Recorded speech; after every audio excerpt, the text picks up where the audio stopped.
Hello दोस्तों। तो स्वागत है आप सबका मेरी इस नई वीडियो में। तो बहुत दिन बाद ये वीडियो बना रहा हूँ। तो आप लोगों को पता ही चल गया होगा कि ये वीडियो क्यों बना रहा है, क्योंकि आज हमारा मेंस का एग्ज़ाम ख़त्म हुआ है। तो सब लोग रिव्यू कर रहे हैं। तो मैंने सोचा चलो बहती गंगा में मैं भी हाथ धो लूँ। तो मैं एग्ज़ाम से रिलेटेड कुछ बताने आया हूँ, कैसा रहा, कैसा एक्सपीरियंस था। और थोड़ा सा डिसअपॉइंटमेंट भी है कि जितना सोचा था उतना अप टू द मार्क नहीं कर पाए इतना सब करने के बाद। पर ठीक है, मतलब अभी ये नहीं कह सकते कि खराब ही हुआ है। ठीक है, ओवरऑल मतलब एवरेज एंड ठीक था। आगे देखते हैं। तो अपना अच्छा रिव्यू करेंगे और जेन्युइन रिव्यू बताऊंगा जो एक्चुअली था। और बताऊंगा भाई, जितना ये चल रहा है ना कि अरे मेरा पढ़ा है, सबका ही पढ़ाया है, किसी ना किसी टीचर ने कहीं ना कहीं ये सब कुछ पढ़ाया, और ये सब बेसिक सी चीज़ें हैं। तो हर कोई टीचर अपने लेक्चर में ये चीज़ पढ़ाता ही पढ़ाता है, ठीक है। तो उस पर भी चलो बात करेंगे। तो फर्स्ट ऑफ ऑल भाई, जो भी नए हैं वीडियो देख रहे हैं, तो वो मेरे यूट्यूब चैनल को सब्सक्राइब कर लेना, ठीक है। और खासकर जो भी तैयारी कर रहे हैं एसएससी या अदर एग्जाम की जो भी, ठीक है। और इस पे अब रेगुलर वीडियोस रहेंगी। मेंस के चक्कर में भी वीडियोस वगैरह नहीं डाल रहा था, बट अब दोबारा से सब कुछ स्टार्ट हो जाएगा, ठीक। तो चलो फिर स्टार्ट करते हैं और बताता हूँ रिव्यू कैसा रहा। तो फर्स्ट ऑफ ऑल स्टार्ट करेंगे टाइपिंग को लेके। तो टाइपिंग क्या थी, जैसा पहले था, बहुत लोगों को डाउट लग रहा था कि इंटर मतलब क्या कैसा एडिक्यूटी में किस तरह की टाइपिंग होगी। तो कोई खास नहीं था भाई, सारे के जब एडमिट कार्ड आया था तो उस पे सारे जो अधिकतर जो एग्जाम सेंटर थे वो टीसीएस के ही थे। तो काफ़ी लोगों को डाउट भी हो रहा था कि शायद आई थिंक टीसीएस ही करवाएगी। तो वहाँ से धीरे धीरे पता भी चलने लग गया। फिर टाइपिंग जब हम लोग टाइपिंग करने गए तो वहाँ पे इंटरफेस देखा तो पूरा टीसीएस का ही था। तो हम लोग को थोड़ा सा लगा कि नहीं भी हो सकता है टीसीएस ही एग्ज़ाम कराए। और अब जाके क्लियर हो गया है कि हाँ, टीसीएस ने ही एग्ज़ाम कराया। बाकी क्वेश्चन का भाई किसी के पास ऑथेंटिक सोर्स नहीं है कि क्वेश्चन किसने बनाए। और अगर मैं अपना बताऊं, जिस हिसाब का लेवल आया है, तो वो पैटर्न जो रहा है वो भाई जो अब तक जो बनाती आ रही थी प्री से लेकर अब तक जो जो कंपनी बना रही है पेपर, उसी ने ही बनाया है। क्योंकि आपने एक चीज़ नोटिस की होगी कि इसने सबसे ज़्यादा जो मैथ में क्या किया है, इसने एडवांस बहुत ज़्यादा पूछा है। और टीसीएस दोनों पूछती थी, बट जो जब से ये नई कंपनी आई है एडवांस बहुत ज़्यादा पूछती है, और इसने वही सेम काम किया। तो मुझे नहीं लगता शायद टीसीएस ने बनाया हो, बाकी देखते हैं किसने बनाया, बाद में पता चल ही जाएगा। तो चलो बात करते हैं टाइपिंग को लेकर। टाइपिंग जो थी, जो पैराग्राफ आया था वो मतलब ये मानो कि उसमें की डिप्रेशन पूरे 2000 ही थे। और मुझे लगता है कि कल जो हुआ था टाइपिंग, तीनों शिफ्टों में, तीनों में परफेक्ट 2000 ही की डिप्रेशन आए थे। और जो लेवल था वो हार्ड नहीं था, ना कोई ज़्यादा कोई सिंबल वगैरह कोई यूज नहीं किया गया था। एक आध में कहीं कहीं शायद कुछ वो यूज कर लिया था कोमा वगैरह, अदरवाइज कहीं कोई भी स्पेशल कैरेक्टर का यूज नहीं था और इजी था। जिसकी टाइपिंग बहुत अच्छी है, अच्छे वर्ड है, उसने 10 मिनट में कर दी होगी। और जो एवरेजन है उसने भी आराम से 13 से 14 मिनट में, 14 मिनट में तो ये मान लो मेरी एवरेज है, तो मैंने भी 14 मिनट में 13 मिनट में कर दी थी, ठीक है। तो टाइपिंग सबकी मैक्सिमम लोग, मुझे लग रहा है कि 95% से ज़्यादा लोगों ने टाइपिंग अपना एग्जाम क्लियर कर लिया होगा। तो अब आते हैं आज की, जो आज हम लोग एग्जाम दे के आए मेंस एग्जाम, उसके बारे में। तो सुबह एग्जाम स्टार्ट हुआ 11 बजे। फिर हम लोग गए वहाँ, देखा हमने तो इंटरफेस देख के थोड़ा अच्छा भी लगा कि शायद टीसीएस का, तो हमें आज फिर लगा कि अब ये शायद टीसीएस ही करवा रही है। और कल भी लग रहा था कि कोई कंपनी या किसी और का इंटरफेस वगैरह यूज क्यों करेंगे, सॉफ्टवेयर नहीं करेंगे भाई, वो ऑलरेडी ब्रांड है तो वो क्यों दूसरे का यूज करेंगे। तो गए वहाँ एग्जाम देना हम लोग, एग्जाम आया। अगर मैं जनरली बताऊँ मैथ का, तो चलो रीजनिंग से स्टार्ट करते हैं। तो रीजनिंग में सबसे पहले क्या था, रीजनिंग जो मैं बताऊं आसान आई थी। आसान इन केस बहुत ही ज़्यादा आसान कह सकते हो कि एक या दो क्वेश्चन में थोड़ा सा आपको हो सकता है कहीं घुमाया हो। अदरवाइज मुझे नहीं लग रहा कि रीजनिंग बहुत ज़्यादा हार्ड आया है, ऐसा कुछ है। इजी इजी रीजनिंग थी। कोई भी 28 क्वेश्चन कोई भी आराम से कर देगा। कहीं अगर कोई फंसा होगा तो एक दो क्वेश्चन में ज़्यादातर फंसा होगा, ठीक है। तो रीजनिंग में तो सबका, और मैंने जो मैक्सिमम देखा है रिव्यू सब लोगों का, तो उसमें सबका यही था कि 28 से ऊपर सबने अटेम्प्ट किया। 28 तो लगभग किसी ने किए ही किए। सेकेंड नंबर फिर जब आते हैं मैथ करने गए। मैथ में अगर मैं जेन्युइन रिव्यू दूं तो 23 से लेकर 25 क्वेश्चन आप आराम से कर लोगे, आराम से कर लोगे। हाँ, थोड़ा कैलकुलेटिव है उसमें, थोड़ा सा लगे। जब 25 जो आखिरी मतलब जो ये कहो कि 5 जो क्वेश्चन है उसमें बहुत अच्छे थे, अच्छे इनके मतलब काफ़ी अच्छे थे, थोड़ा सा दिमाग लगाओ। एक तो स्टैटिक्स का क्वेश्चन था जो सबसे लास्ट क्वेश्चन था, शायद आपको पता हो। उस क्वेश्चन में आप कहो तो उसके लिए कम से कम आपको 2 मिनट होने चाहिए, आपकी कैलकुलेशन बहुत फास्ट होनी चाहिए। उसका स्टैटिक्स का क्वेश्चन था, काफ़ी बड़ा था, उसमें मीन निकालना मीन ही था, कुछ नहीं था, फॉर्मूला बेस्ड था, मीन ही निकालना था, बट वो काफ़ी लेंदी था। तो मैं अपना बताऊँ तो भाई मैथ में मैं 25 करके आया हूँ, क्योंकि मेरे से नहीं हुए और ये मेरी बेवकूफ़ी थी, मैं कर सकता था थोड़ा-सा, अगर मैं टाइम देता तो वो कर सकता था। बाकी रीज़निंग में सारे करके आया था, मैथ में मैंने 25 किए और मुझे लग रहा है शायद एक मेरा गलत भी है मैथ में, मैंने देखा उसका आंसर मैं गलत लगा के आया हूँ। बाकी देखते हैं क्या होता है, ठीक है। और अगर मैं बताऊँ लेवल का, देखो भाई टीचर जो भी बोल रहे हैं ना कि अरे मेरा पढ़ा है, देखो हर किसी टीचर ने, अगर मैं बताऊँ जो प्रिज्म पिरामिड के क्वेश्चन आए भाई सारे फॉर्मूला बेस आए, उसमें कोई खास चीज़ ऐसा नहीं था कि अलग से आया। आपको अगर फॉर्मूला पता है, आप थोड़ा दिमाग लगाओ, उसमें हो जाएगा। कोई ज़्यादा ये कहो कि पिरामिड के क्वेश्चन के अरे भाई छप्पड़ फाड़ ऐसे आएंगे, समझ नहीं, सारे फॉर्मूला बेस है और हर टीचर ये फॉर्मूला वाले हर टीचर पढ़ाता है, कोई ऐसा स्पेशल टीचर नहीं है कि सिर्फ वही पढ़ाता है, हर जितने मैथ के टीचर ने सबने पढ़ाया है, ठीक है।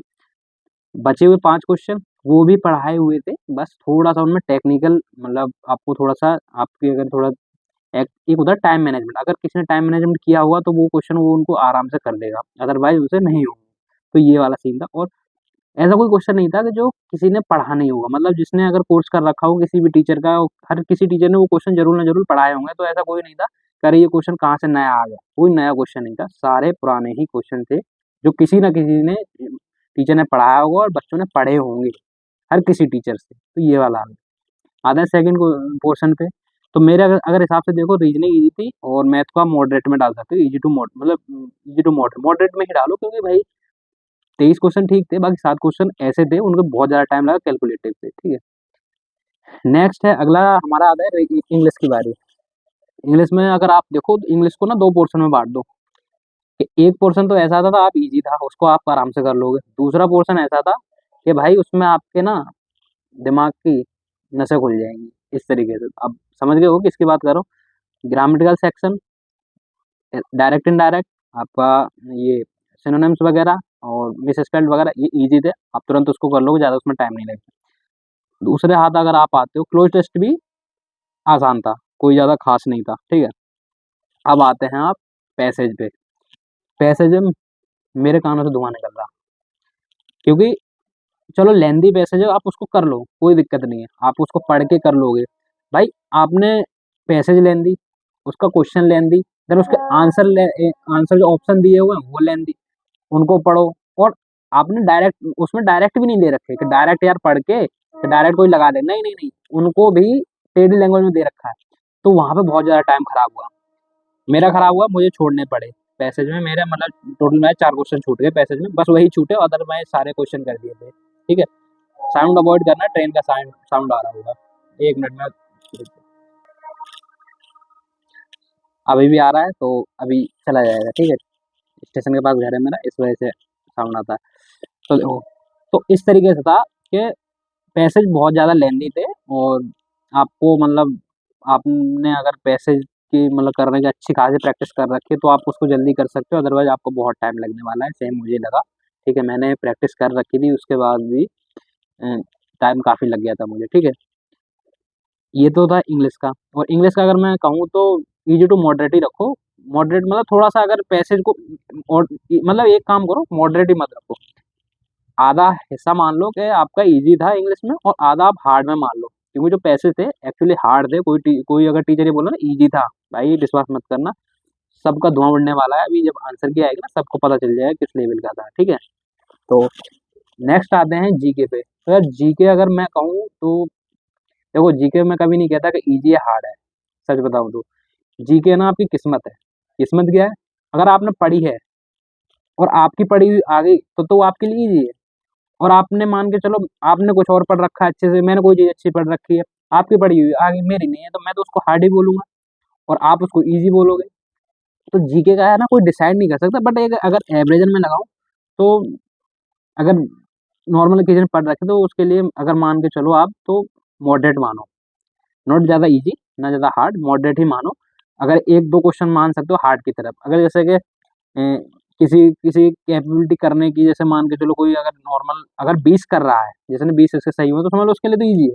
और भाई जिसके मुश्किल से अगर 10-12 ही सही हो रहे हैं तो भाई उसके लिए हार्ड है। और अगर एक जो अगर जेन्युइन है, जो नया आया है बंदा, उसके लिए तो मैं कहूँगा कि वो हार्ड थी। और बाकी रिपीटर्स वगैरह उनके लिए मान के चलो मॉडरेट थी, तो इतना कोई ज़्यादा फर्क नहीं था, पर अच्छी थी जी कि ये मान लो। तो ओवरऑल अगर मैं एग्जाम, अब ये तो हो गया सकता, अब आता है सबसे खतरनाक, जिसके सब लोग भाई हालत खराब है, और डर भी लग रहा है सब लोगों को कि शायद हम ये जो 4 सब्जेक्ट हैं इनमें शायद पास हो जाएँ, बट जो अगला जो सब्जेक्ट है जो क्वालिफाइंग है उसमें शायद सबकी हालत खराब है, और हमारी भी हालत खराब है, ऐसा नहीं है, सबका बुरा हाल है। तो कोई भी यार ऐसे पैनिक मत करना कि अरे मेरा ही खराब हुआ है, भाई कंप्यूटर सबका खराब हुआ है। तो मैं भी हो सकता है कट ऑफ में कुछ फ़र्क थोड़ा बहुत पड़ेगा, बाकी देखते हैं क्या होता है। तो कंप्यूटर बहुत ही ज़्यादा अच्छे लेवल का है। अच्छे लेवल मतलब ये मान लो कि आई थिंक, मुझे नहीं लग रहा कि अब तक एसएससी या मैंने जो भी एग्ज़ाम दिए अब तक, किसी में कंप्यूटर इस लेवल का अब तक पूछा गया, लिटरली। एसएससी छोड़ो, मैंने अब तक जो भी कंप्यूटर के एग्ज़ाम दिए हैं उसमें कहीं भी मतलब ये लेवल तो कहीं नहीं पूछा गया, बहुत अच्छा लेवल पूछा गया था, ठीक है? मतलब डीप नॉलेज पूछी गई थी, कुरेद-कुरेद के, जैसे होता है ना भाई, ख बाल की खाल निकालने वाला हाल, तो वो वाला हाल था। और बाकायदा कंप्यूटर का लेवल टॉप, मतलब टॉप नॉच समझ लो, अब तक का सबसे हार्डेस्ट, मतलब अलग ही लेवल है, ठीक है? तो जिनका खराब हुआ है भाई टेंशन ना लो, ठीक है? हमारा भी खराब हुआ है, ऐसा नहीं है। बाकी अगर खराब सबका ही हुआ है, तो हो सकता है शायद इस बार कंप्यूटर थोड़ा चेंजेस मिले कट ऑफ में, क्योंकि फिक्स कर रखी 3 साल से, तो हो सकता है इस बार थोड़ी-सी डाउन कर दें वो, बाकी देखते हैं, ठीक है? तो ये था ओवरऑल एक्सपीरियंस, और भाई ये जेनुइनली मैं बता रहा हूँ इसी तरह का था।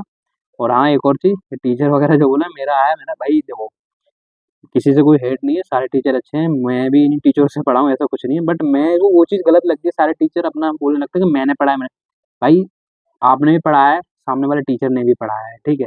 बच्चों को जहाँ से अच्छा लगेगा वो वहाँ से ले रहा है, और ऐसा कुछ नहीं था कोई नया है, सब पुराना ही आया। क्योंकि भाई देखो, टीचर यार कहाँ से पढ़ाएँ? कंटेंट सबके पास तो एक ही कंटेंट है, कोई अलग तो नहीं लाता। हाँ, कुछ चीज़ नई आ जाती है, जैसे अच्छे लेवल टॉप नॉच कराने कुछ टीचर अपना कंटेंट अच्छा बना देते हैं, वो एक अलग बात है। बट जो एग्ज़ाम में आया, कंप्यूटर को देखो, अब एक और चीज़ आप नोटिस कर रहे हो, कंप्यूटर कोई नहीं बता रहा कि मैंने पढ़ा है। भाई कंप्यूटर का बेसिक सबने पढ़ा है, अच्छा पढ़ा है, किसी को हेट नहीं। बट ये डीप नॉलेज थी, बहुत ही अच्छी डीप नॉलेज थी, इसमें बेसिक नहीं काम आने वाला था। तो ये रहा। बाकी सारे टीचरों अच्छी मेहनत की है, और भाई ये मैं मालूम है, तो मतलब अगर मैं बताऊँ, लिटरली मैं काफ़ी टीचरों के वीडियोज़ वगैरह देख लेता हूँ, कभी भी किसी से कहीं मुझे कंटेंट मिल जाता है, तो मैं देखता हूँ भाई अच्छा पढ़ा सबने, मतलब ये मान लो, मुझे अगर मैं कहूँ ना, तो जो एग्ज़ाम में आया है वो सारे टीचर ने पढ़ाया है। भाई मैंने अरित रंजन सर से भी पढ़ा है, गगन सर से भी पढ़ा है, अभिनय सर से भी पढ़ा है, कुछ ना कुछ कंटेंट सर किसी टीचर से मैंने लिया है, ऐसा नहीं है किसी एक पार्टिकुलर राकेश यादव सर से भी, राहुल त्रिवेदी सर से भी, मतलब इन सबसे मैंने कंटेंट लिया भाई, तो इन्होंने कोई गलत नहीं पढ़ा, सबने अच्छा पढ़ाया है भाई, बहुत अच्छा पढ़ा है। सेम इंग्लिश में भी काफ़ी जो जाने माने टीचर सबसे पढ़ा हूँ मैं भाई, तो सब पढ़ाते हैं और सब कंटेंट अच्छा देते हैं, तो उन्हीं का आया है, तो ऐसा कोई नहीं है पार्टिकुलर किसी टीचर का आया है। ये ये पता है, इसी ये सब पता है, ये चीज़ क्यों यूज़ करते हैं, देखते हैं मैंने काफ़ी टीचरों को कि भाई बोल के बच्चा ना उनका कोर्स खरीदे, ठीक है? इस वजह से। बाकी सारे टीचरों ने अच्छा किया है, और देखो एग्ज़ाम कैसा हुआ वो तो चलो देखते हैं, आंसर की आएगी 1-2 दिन में, तब पता चलेगा किसका क्या रहा, हमारी हालत, बाकी भगवान जाने। तो भाई लोग जो भी ये वीडियो देखें, भाई शेयर कर देना, और बताना अपने मार्क्स वगैरह भी आप लोग अपने कमेंट में बता देना कैसा रहा और एक्सपीरियंस कैसा रहा, ठीक है? मेरा तो भाई एवरेज रहा है, ना अच्छा हुआ है ना खराब भी हुआ है, मैं ये नहीं कह सकता खराब खराब हुआ है, खराब नहीं हुआ, अच्छा हुआ है, मतलब एवरेज, ठीक है? तो भाई वीडियो देखना, शेयर कर देना भाई, लाइक सब्सक्राइब कर देना जो भी नए आए हैं, और ऐसी वीडियो अब डेली, मतलब डेली या 1-2 दिन में आती रही। और भी मैं एक और चीज़ करता हूँ, मैं थोड़ी नॉलेजेबल वीडियो बनाता हूँ अलग-अलग, मतलब कुछ कोई कंटेंट मिलता है, इंस्टाग्राम पे डालता हूँ, तो यहाँ पे भी डालूँगा मैं उस चीज़ को, ठीक है? तो ऑल द बेस्ट आने वाले और भी एग्ज़ामों के लिए। तो लग जा भाई, हार मत मानो यार, खराब हुआ कोई बात नहीं, करते रहो। देखो मैं भी अभी दोबारा से लगने वाला हूँ, तैयारी करूँगा, ठीक है? आप भी लग जाओ, ठीक? तो चलिए, बाय-बाय।